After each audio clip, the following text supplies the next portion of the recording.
This is CBC Winnipeg News.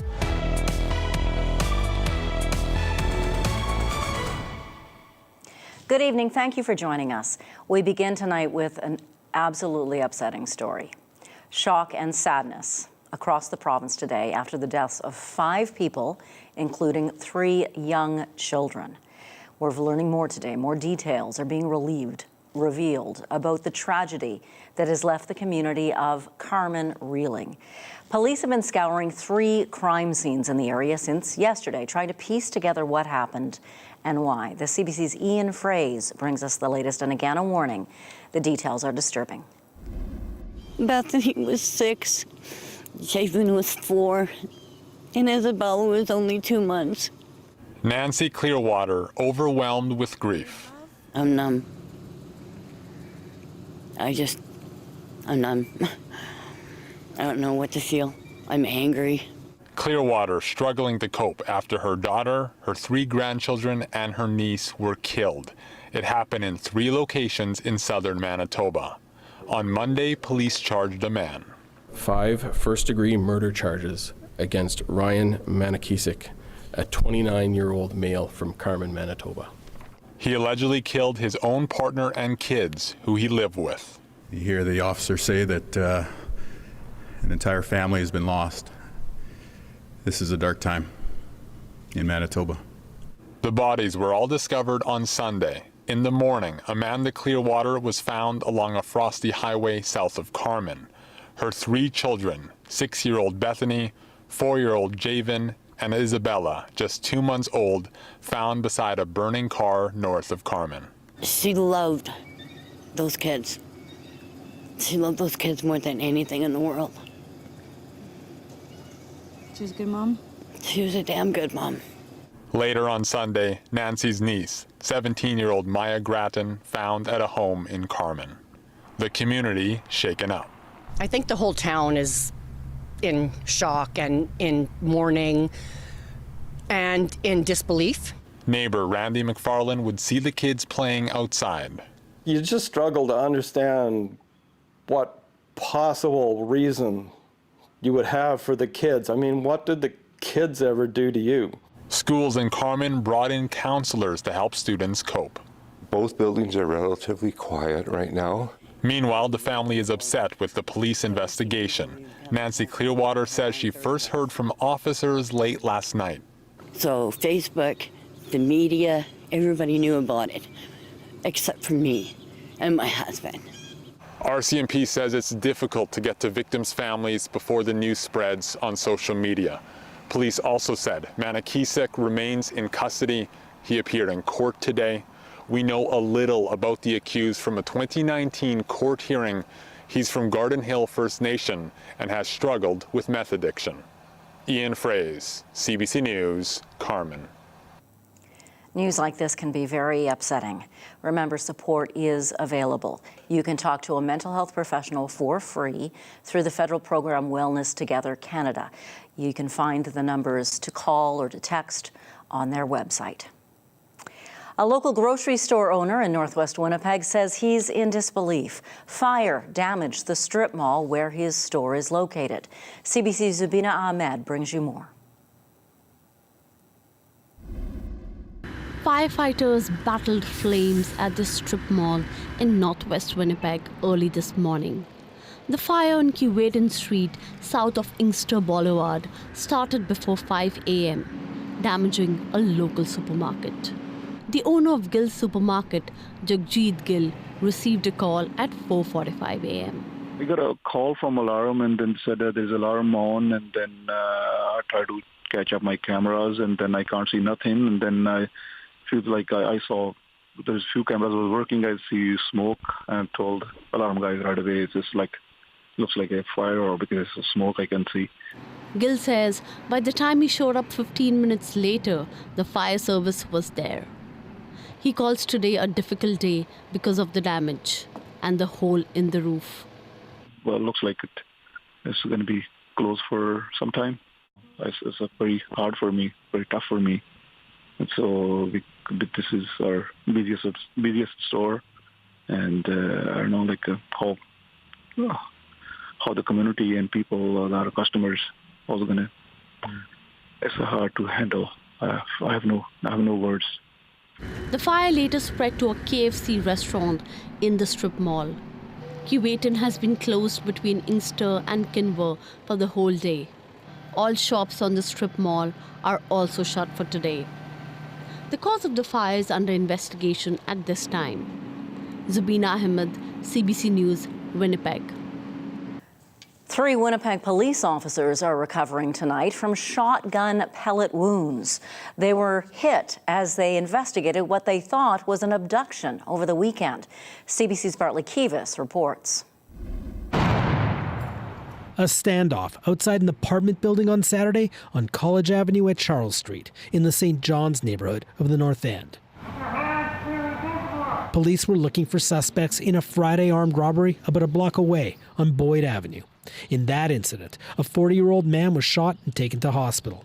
Police were told the suspects had abducted a 25-year-old woman and that she was in an apartment on the main floor of the College Avenue building with at least one armed suspect. Police Chief Danny Smythe says officers evacuated the other apartments on Saturday morning, while the tactical unit, negotiators, and a drone unit set up outside. When police asked people in the suite to leave, a man and a woman complied, as did the 25-year-old woman who, it turned out, was there on her own volition.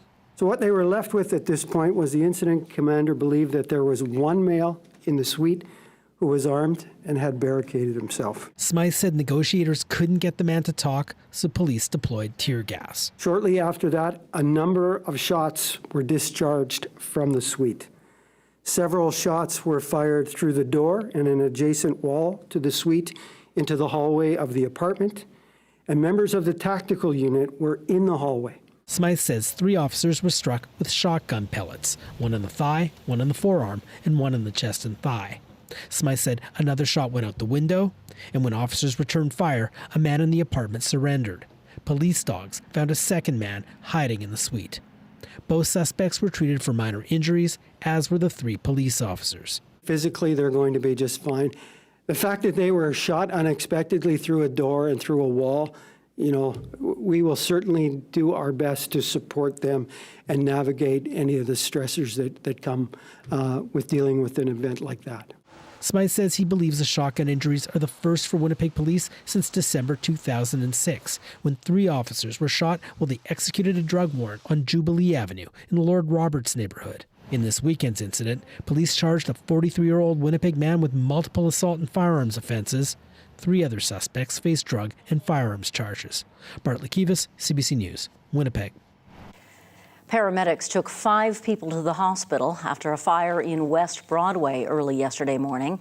Now you can clearly see which apartment had the fire in this building on Furby Street near Westminster Avenue.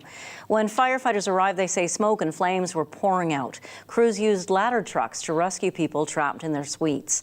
2 of the 5 people taken to hospital were in critical condition. 30 of the building's 40 residents needed help finding temporary places to stay. For the first time in 2 decades, the Winnipeg Arts Council is not receiving any money from the city to commission public art. Starting in 2004, the city has given the council, the Arts Council, $500,000 a year for public art like this piece. That annual grant started shrinking in 2019. In this year's proposed city budget, it has disappeared. The mayor's office says there is money for public art elsewhere in the budget. Scams seem to be everywhere these days, from phone calls to social media and text messages.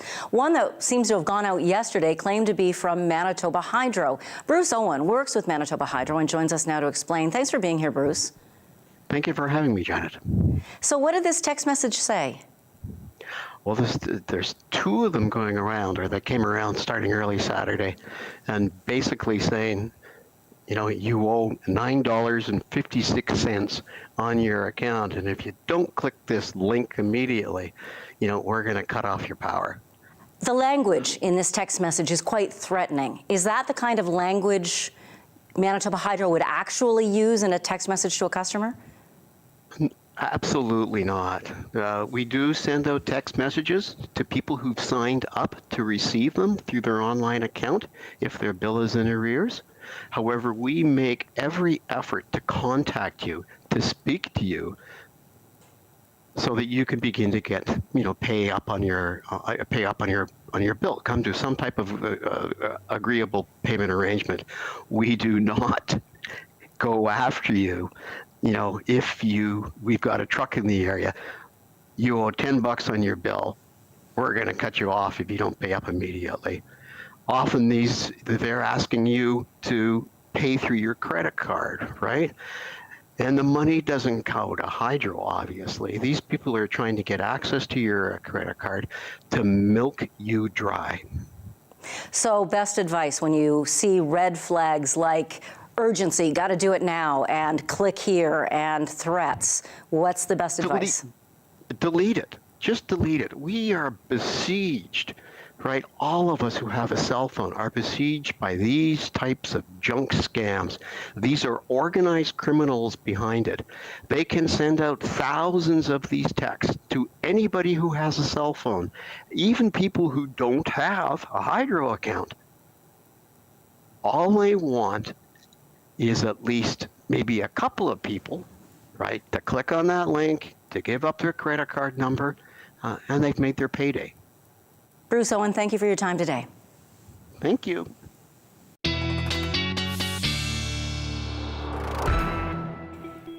Ethan Williams is covering weather for us tonight and joins us now with a look at the forecast. Not a bad day out there temperature-wise. Well, thank you, Janet. And yeah, seasonal or above seasonal temperatures is what we're looking at through much of Manitoba, especially in southern Manitoba and Winnipeg and the Red River Valley through the day today. You get up closer to the Hudson Bay coast, and we're still seeing temperatures in that part of the province into the mid-minus teens. But again, that is about seasonal for this time of year.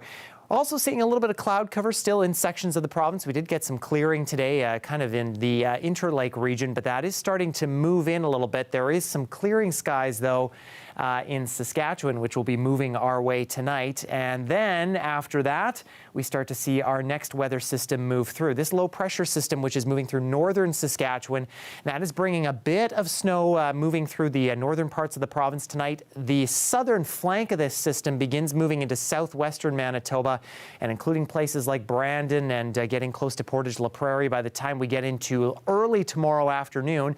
It reaches Winnipeg and the Red River Valley and much of the Interlake as we get toward the supper hour tomorrow and into the early evening hours. And then eventually this begins pulling away as we head into Wednesday, but we are left with kind of a mix of sun and cloud in behind that. Much of the northern part of the province still seeing some pretty widespread cloud cover. In terms of accumulation here, generally in the 2 to 4 centimeter range. There may be some places that locally pick up close to 5 centimeters, and this will be impacting, as you can see, a large swath of the province. Heaviest amounts kind of in the northern Interlake and portions of northern Manitoba. We're also going to be seeing winds pick up a little bit as this system moves through, and particularly in southern Manitoba and in the Winnipeg area, we'll start to see those pick up tomorrow night and into the early morning hours as we get into Wednesday. Could be some gusts in the 50 to 55 range in southern sections, and that means that as that snow starts to move through and the winds pick up, we could see visibility reduced, especially along the Trans-Canada corridor heading into tomorrow evening if you're in the Red River Valley. So our day planner for tomorrow shows starting with mostly cloudy skies around -9 at 8 a.m. in Winnipeg, fully clouded over likely by the noon hour, but a temperature still above normal, -4, winds starting to pick up a little bit, and then getting into the afternoon, that's when we start to see that snow begin. -4 is likely the best we'll do. Gusts at that point close to around 40 kilometers an hour. And the extended forecast shows after that system moves by, we're seeing the clouds clear away, but the temperatures drop, and especially as we get into Thursday, mostly sunny conditions, but a chilly overnight temperature comparatively as we get into the -20s. I'll have your full provincial forecast, Janet, coming up. Thank you, Ethan. They are messages we've heard over and over again. Movement is good for us, good for our physical health, good for our mental health. But how do you keep moving? How do you get kids to keep moving? Dean Creelars of the University of Manitoba says movement has to be fun for everyone.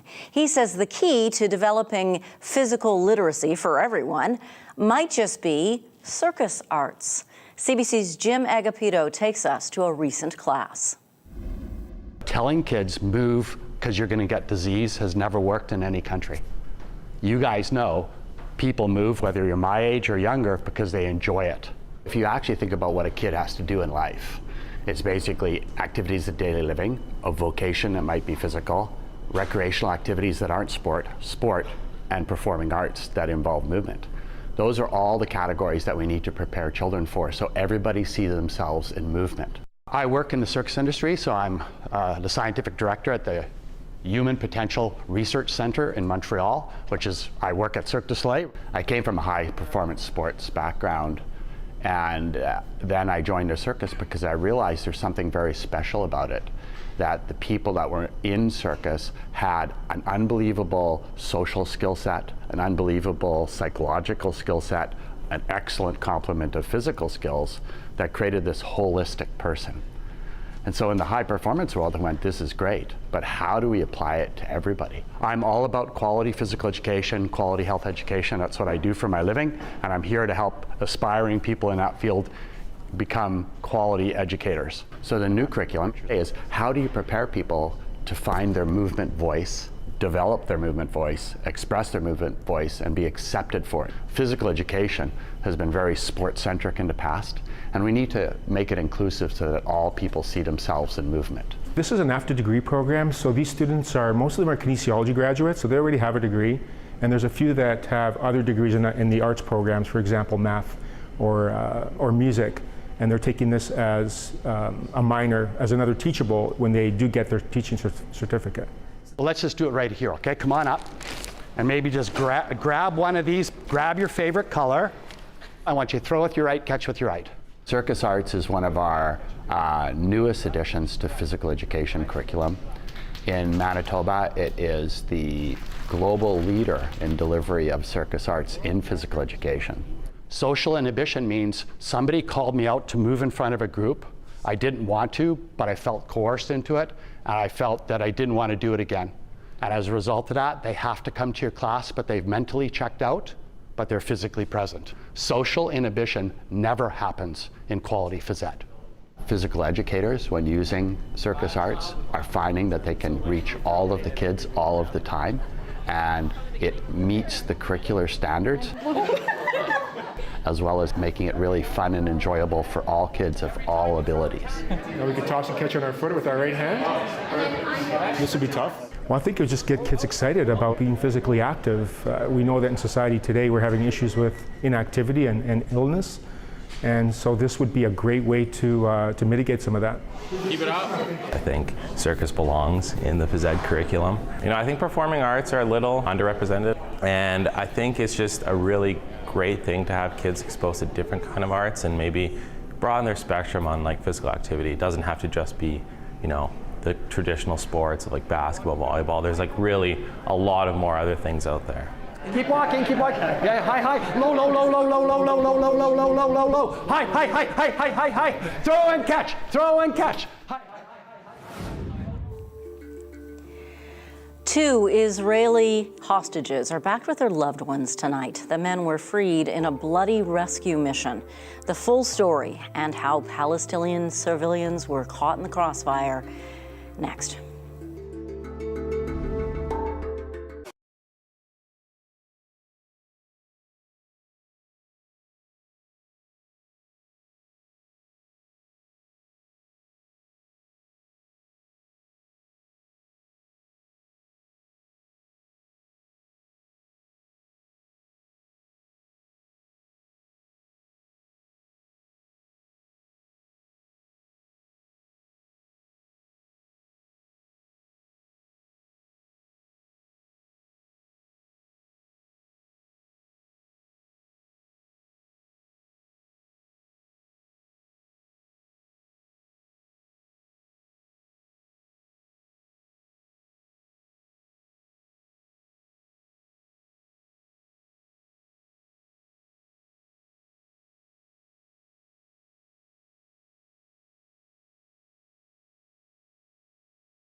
The Israeli military says it has rescued 2 hostages held in southern Gaza.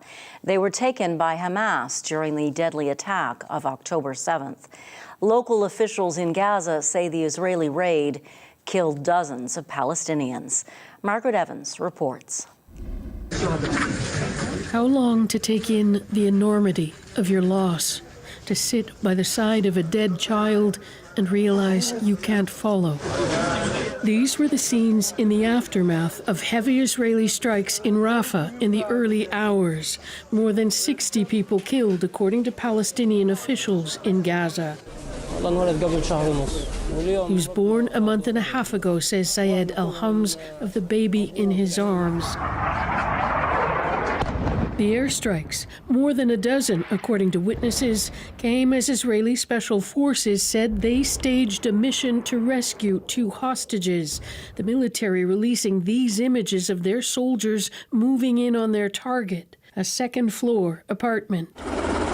In Israel, there were open arms waiting for Fernando Marman and Louis Har, both abducted from kibbutz Nir Yitzhak during the Hamas attacks inside Israel on October 7th. A lot of tears, hugs, not many words. Har's son-in-law wants his government to negotiate a deal with Hamas for the remaining hostages.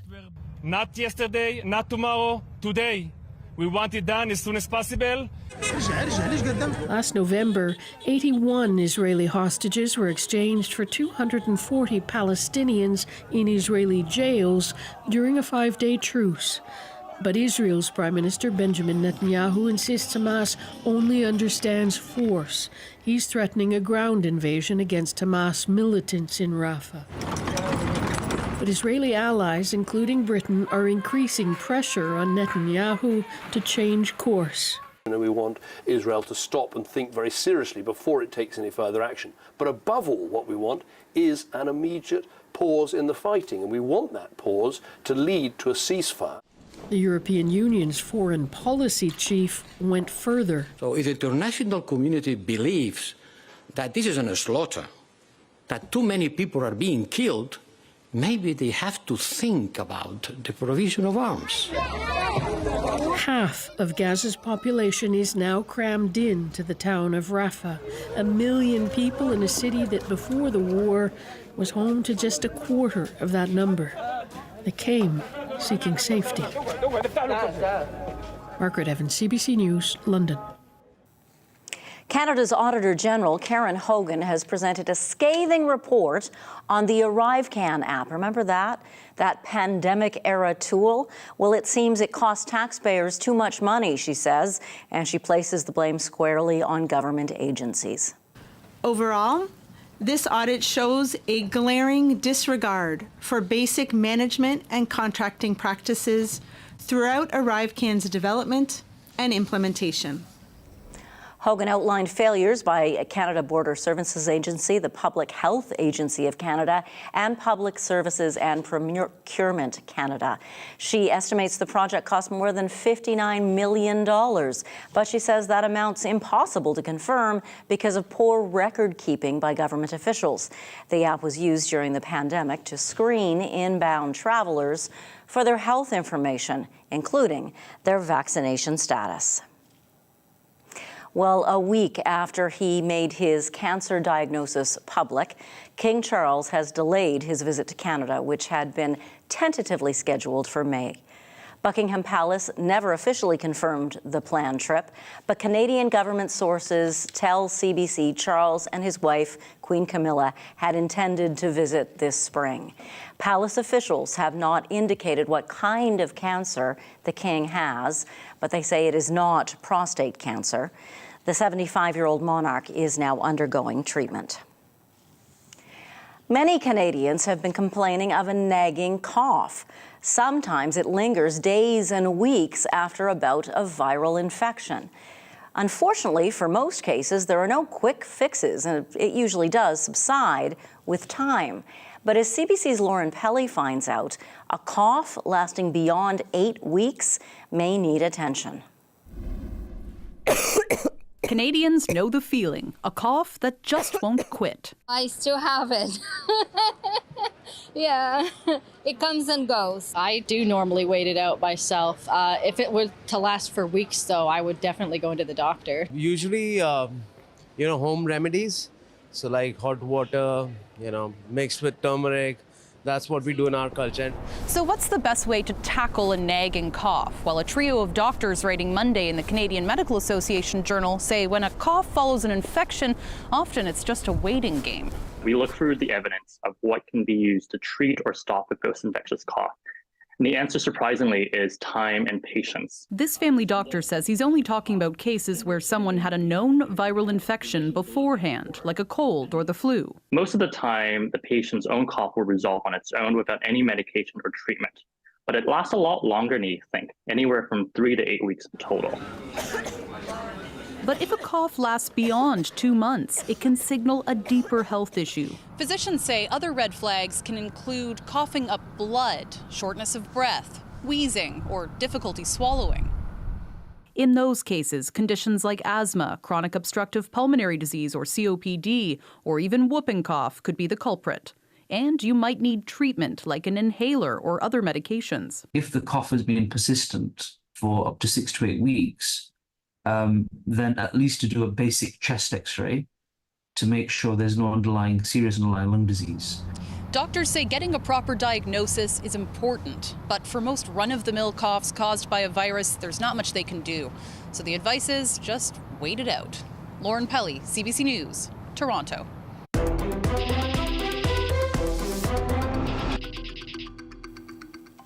An Ontario man's dream home had it all, except enough heat to keep him warm in the winter.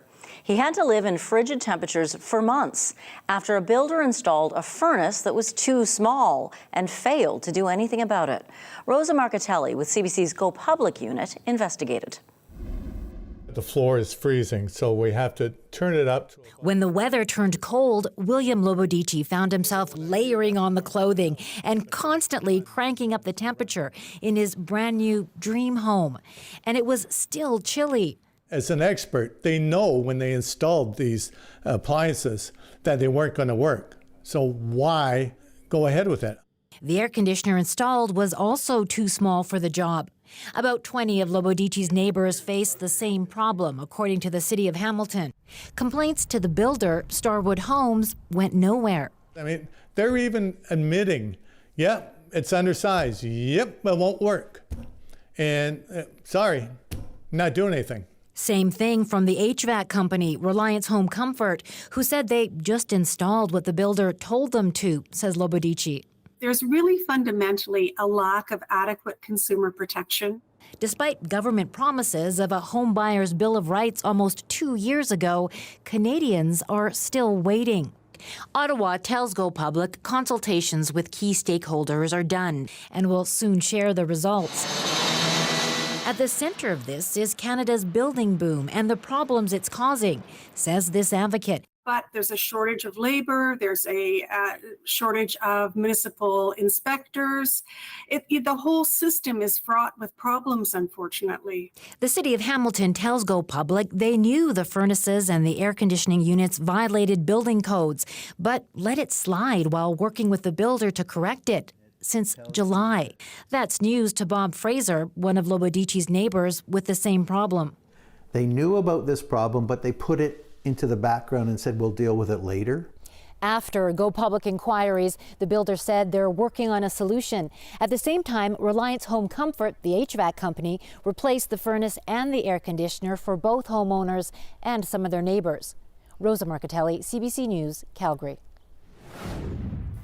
Ethan Williams joins us next with his look at the Manitoba Forecast. Lots more still to come. You're watching CBC Winnipeg News.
Except for about, 10 days in January, this has been a strangely mild winter.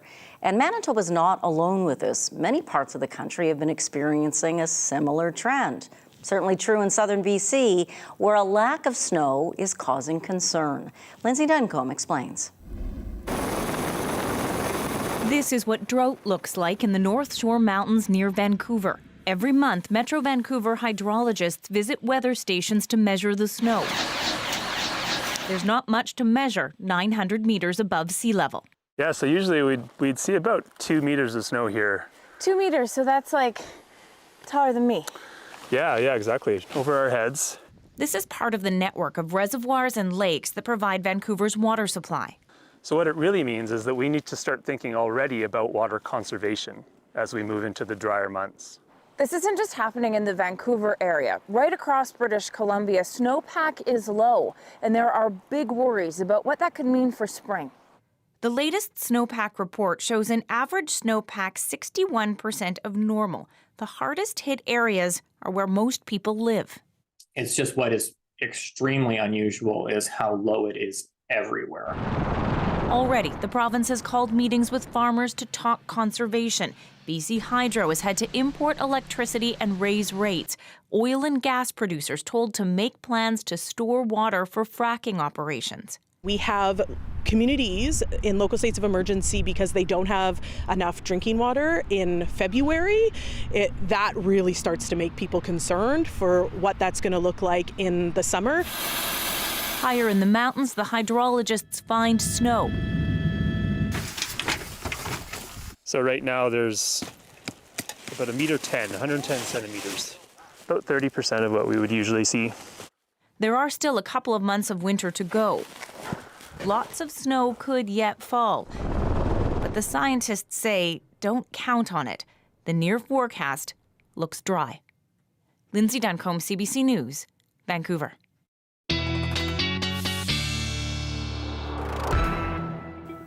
Okay, so now let's take a look at our Manitoba forecast with Ethan Williams. Ethan, it's been pretty mild, but a change is on the way, you say? Thanks, Janet. We have been, as I said, dealing with above seasonal conditions through much of the province, kind of over this last while here. But we're going to start to see a bit of a change in the coming days. You saw that in the preview to your 7-day forecast. We have some Arctic air, which begins moving down as we head into Thursday, Friday. Could be seeing temperatures into the minus double digits and some overnight temperatures into the minus 20s, even for portions of southern Manitoba as we head through the rest of the work week here. In the meantime, expecting temperatures in between minus 10 and 15 for much of northwestern Ontario. We will see some clearing conditions closer to the international border, but maybe some light snow early this evening in places like Red Lake and Dryden. As we get onto the Manitoba side of the border, though, we're just looking at increasing cloudiness overnight tonight. Temperatures hovering around minus 10. Again, fully clouded over, I think, the further west you go, especially as we head into Westman and through portions of the Parkland region. This is in advance of the snow that we're going to be seeing moving through tomorrow afternoon. We'll be getting cloudy conditions with temperatures generally in between minus 7 and minus 10 in that part of the province. And in the north tonight, we're looking for, again, that system begins moving through, especially as we head through places like Thompson and Gillam. Temperatures wide ranging here. Closer to the Saskatchewan border, we're seeing those closer to about minus 7, minus 8. But the Hudson Bay coast, of course, getting closer to around minus 20, minus 25. That translates into daytime highs, though, still above normal tomorrow. Minus 5 to minus 10 as that system starts to make its way through. Again, generally 2 to 4 centimeters is what we can expect in this part of the province. And that's a similar story in portions of southwestern Manitoba. But again, as that center of low pressure moves through, we're still looking at temperatures being quite warm, in between freezing and minus 3.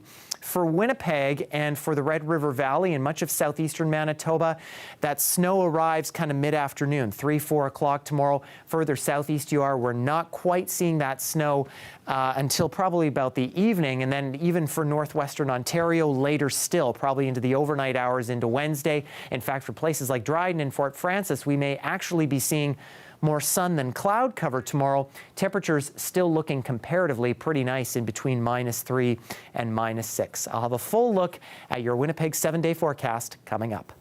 Looking forward to it. Thank you so much, Ethan. Pop superstar Taylor Swift was, of course, at the Super Bowl yesterday in Las Vegas, cheering her boyfriend Travis Kelce's team on to victory. Swift's romance with the Kansas City player has inspired many of her fans to take an interest in the NFL. So, for the first time ever, yesterday, Swifties were hosting Super Bowl parties. Here's what it was like at one in Atlantic Canada. Everybody here is in such good spirits. Everybody's having a great time. So basically, we had a couple Swifties reach out asking if we were gonna do something for Super Bowl. It was totally a last-minute plan, but about a week in the making, it turned into just a big Swiftie hangout to watch the game and watch it somewhere that the Brads, Dads, and Chads weren't at. So we didn't want that like haters gonna hate vibe. We wanted the fun, inclusive Swiftie vibe. My father grew us up watching the Super Bowl. So like I am familiar with the Super Bowl, but I never actually like watched it myself really, just for the halftime shows. But I now really get the pull, and I think this will continue. I'm a big Chiefs fan now, weirdly, but yeah. So were you a football fan before? Definitely not. No, not at all. Not at all. We've watched every single game this season, so as it built up to Super Bowl, it was like, can Taylor make it there? Oh, there's Taylor. It was just the fun of it all. We're at Moxie Halifax Hotel, so we have a photo booth in one area. We have friendship bracelet making, TVs in 3 different sections of the hotel so that people can spread out, have fun, watch the game. We have a station that people can pick up bingo cards, which is for football bingo. Basically, it's things like, is Taylor gonna get shown on screen? Are Taylor and Travis gonna kiss? What's gonna happen through the game? Is Jason gonna take his shirt off in the box like he's known for doing? Honestly, it's that connection. Wives will now watch football with their husbands when they typically wouldn't. Daughters are wanting to watch with their dads, which is a fantastic vibe. Like, it brings that connection together, and Taylor is a connector with her lyrics, but now connector with sports as well.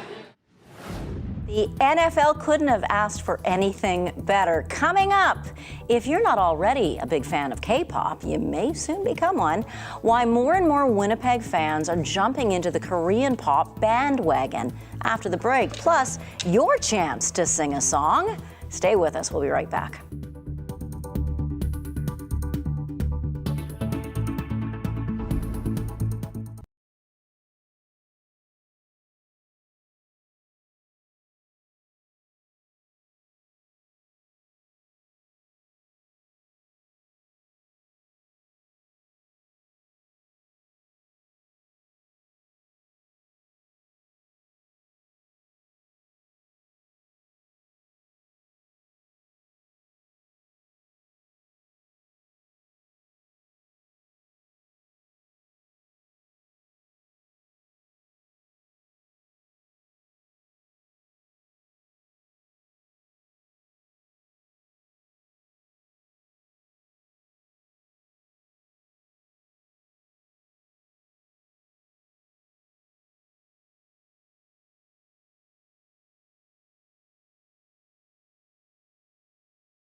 There is joy to be found in singing once again.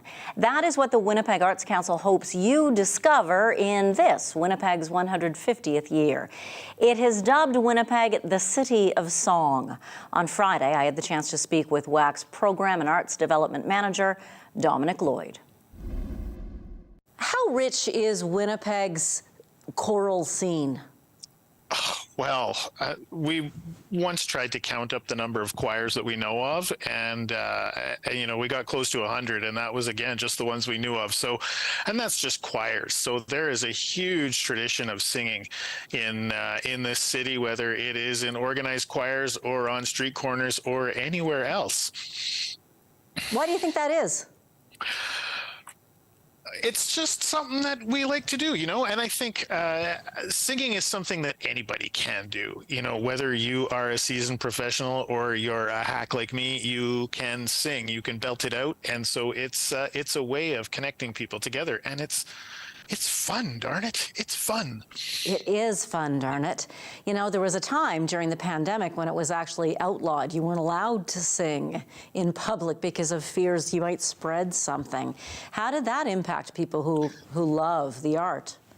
Oh, well, you're absolutely right. And I mean, the arts really, really were hit hard by the pandemic and by the shutdowns. Some of the first things that were stopped when lockdowns happened, and really some of the last things that were able to start up again were the arts, and singing particularly, as you say, was something that was really it was something that we couldn't do for a long time, and that's really been part of the impetus of why we've taken this project on and decided to celebrate the 150th birthday of the city of Winnipeg moving forward by singing our hearts out and encouraging everybody in the city to do the same thing.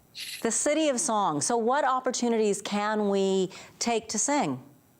Well, we're doing a bunch of different things. So some of what we're doing is partnering with performing arts organizations across the city to include song in their programming, whether it's new programming or enhancing programming that we've got, and providing opportunities not only for people to watch and listen and hear singing, but to participate as well. So some special events will be planned around that. We're also going to be just working with some of all of those countless numbers of members of all of the different singing communities across the city to just highlight what it is that they're doing on an ongoing basis.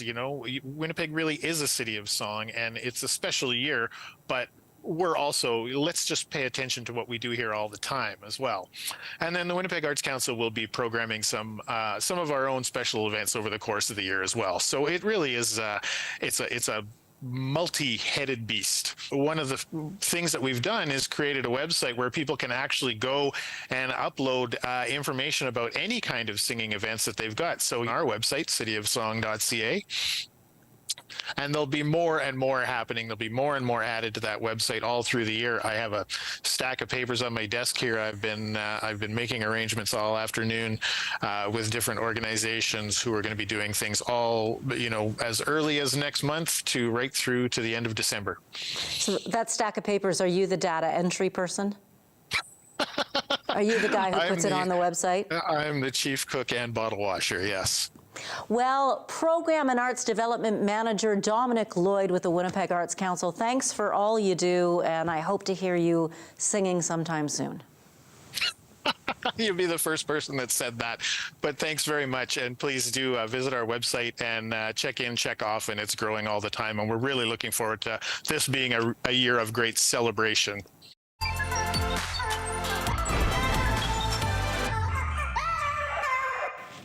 Okay, this next story takes us inside the thriving K-pop music scene here in Winnipeg. Fans of K-pop, Korean pop bands, get together to celebrate their favorite music. They celebrate the artists, the friendships, over bubble tea and collectibles. A team of aspiring teenage filmmakers from Sisler High School's Create program produced this story. Winnipeg's too small. But it's nice to have like a little extra something for whoever comes. Where'd you guys get here? K-pop is short for Korean pop, and it's more than just a music genre. It's very diverse in culture, fashion, music, and it brings more people together globally. My name is Lisa, my pronouns are she and her, and I've been a K-pop fan since 2017. The K-pop scene in Winnipeg, I think it's continually growing. I remember there wasn't too many events when I first became a fan, but now I'm seeing K-pop events everywhere, from K-pop club nights, K-pop events at conventions, and at food truck festivals, so I think it's continually growing more. A cup sleeve event is where someone hosts either an artist's birthday, group anniversary, or celebrating their new music. They create a specific design for that cup sleeve and have fans gather, basically share their love for an artist or member. I think cup sleeves originally started back in Korea and Asia. They have a lot of cafes there, and that's just a way for them to come together. And everywhere around the world started incorporating that type of event here. And it's just a way for fans to come together to express the same interest. Have a good one! What happens at a cup sleeve event is where you go to the cafe that they're being hosted at, order a beverage, then you'll receive a designed cup sleeve with either postcards, fan-made photo cards, or even stickers. And then there'll be music playing of either that artist or group, and then there'll be photo op areas and just opportunity to connect with other fans in Winnipeg. Hi, sorry, come on now. I love seeing all walks of life come through the door. I love getting to know each person, seeing how they got into the certain group, or I see friendships forming. So I just love connecting with everyone. Well, we're bringing together two things that I really like, bubble tea and BTS, so why wouldn't I be here? I love how you can meet other people at events like these, like cup sleeve events. You're able to just go with your day activities like getting boba, but also get something out of it like a freebie or a cup sleeve, which as K-pop fans, we love collecting things. I would say more people should listen to K-pop, honestly. There are certain K-pop artists that you might enjoy, and even love if you love different genres of music. Oh, you both got one? I was like, okay, well, I'm going to host events. Cool.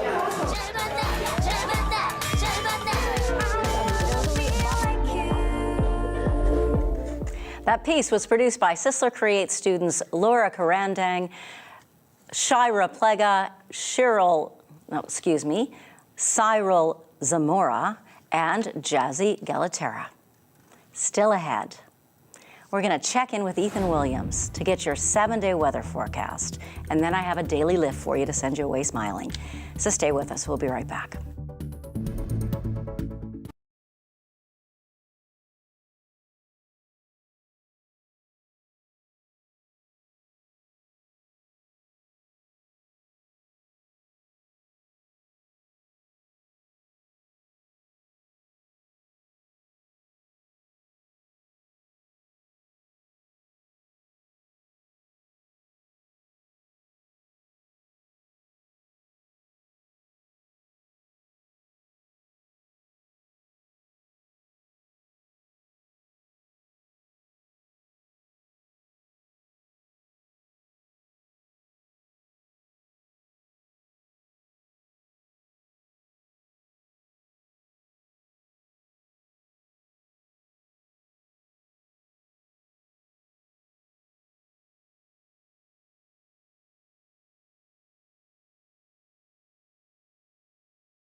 Well, a bit of snow for Winnipeg tomorrow, beginning in the mid-afternoon. Look for about 1 to 3 centimeters. Clearing out as we head into Wednesday and Thursday, but that's when our temperatures start dropping. Minus double digits for Thursday, Friday. And Friday especially going to feel pretty brisk with those winds up to 50 kilometers an hour. We do get a bit of a warm-up, though, Saturday, and then a drop down into those more seasonal or even in some cases a bit below seasonal conditions as we head into next week, Janet. Okay, thank you so much, Ethan Williams. This weekend, members of Winnipeg's Sikh community were busy putting together care packages for people in women's shelters. That's tonight's Daily Lift.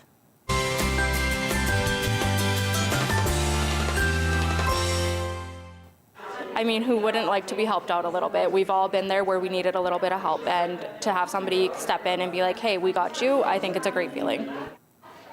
Volunteers wanted to spread love ahead of Valentine's Day.